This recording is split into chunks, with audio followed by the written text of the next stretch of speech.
जब भी हरियाणा कांग्रेस के नेताओं से कांग्रेस की भीतरी गुटबाजी और खेमेबाजी के बारे में सवाल पूछा जाता है तो उनका जवाब होता है, कांग्रेस के भीतर किसी भी तरह की गुटबाजी या खेमेबाजी नहीं है। लेकिन बार बार कांग्रेस की भीतरी गुटबाजी और खेमेबाजी देखने को मिलती रही है। एक और रोहतक से सांसद दीपेंद्र हुड्डा हरियाणा मांगे हिसाब यात्रा के जरिए गाँव-गाँव यात्रा पर निकले हैं, तो वहीं अब सिरसा से सांसद कुमारी सैलजा भी कांग्रेस संदेश यात्रा के नाम से पदयात्रा पर निकलने वाली है।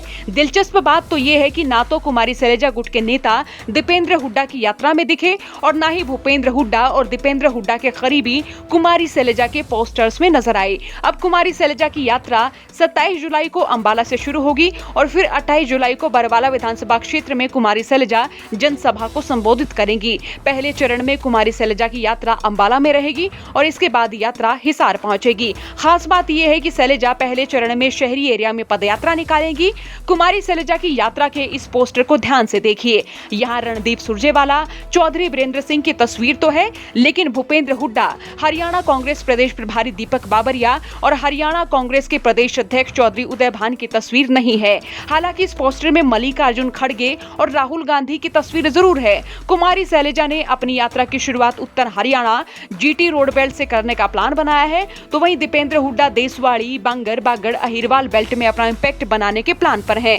कह सकते हैं कि कांग्रेस में रणदीप सुरजेवाला, चौधरी वीरेंद्र सिंह और कुमारी सैलजा अपने अपने एरिया में तगड़ा प्रभाव रखते हैं, इसलिए ये अपनी बातें मुखर होकर कहते रहे हैं। लेकिन ये भी कह सकते हैं कि हरियाणा कांग्रेस के सभी नेता एक मंच पर बहुत कम नजर आए हैं। अब सांसद दीपेंद्र हुड्डा और सांसद सैलजा दोनों बड़े चेहरे जनता के बीच में जा रहे हैं, लोगों से जुड़ रहे हैं और ये भी कह सकते हैं कि लोकसभा चुनाव के बाद सूबे की राजनीति ने करवट ली है। दीपेंद्र हुड्डा की यात्रा और कुमारी सैलजा की पदयात्रा का क्या इम्पैक्ट होगा, ये तो देखने वाली बात होगी। लेकिन सवाल है कि गुटबाजी और खेमेबाजी में बटी कांग्रेस क्या बीजेपी से सत्ता का तख्ता ले पाएगी? भूपेंद्र हुड्डा के समर्थक भूपेंद्र हुड्डा या फिर दीपेंद्र हुड्डा में से किसी एक को सीएम बनने की बात कहते नजर आते हैं, तो वहीं कुमारी सैलजा के समर्थक भी उन्हें सीएम बनाने की बात कहते नजर आए हैं। तो क्या मान ले कि अब भूपेंद्र हुड्डा की कांग्रेस दीपेंद्र हुड्डा की कांग्रेस में तब्दील हो रही है? क्या कुमारी सैलजा बीजेपी की जाट और गैर जाट वाली राजनीति को काटते हुए खुद को सीएम फेस के तौर पर प्रोजेक्ट करने वाली है? लेकिन सवाल तो ये भी बना हुआ है कि क्या बीजेपी के खिलाफ रहे वोटर एकमुश्त होकर कांग्रेस की ओर जुड़ पाएंगे? क्या लोकसभा चुनाव के बाद टिकट बंटवारे में भूपेंद्र हुड्डा का दबदबा विधानसभा चुनाव में भी चलेगा? और अगर चलेगा तो भीतरघात की संभावना क्या मानी जाए? अब देखना होगा गुटबाजी और खेमेबाजी में बटी कांग्रेस के इस प्लान से बीजेपी की सियासत और जनता पर क्या इंपैक्ट होने वाला है।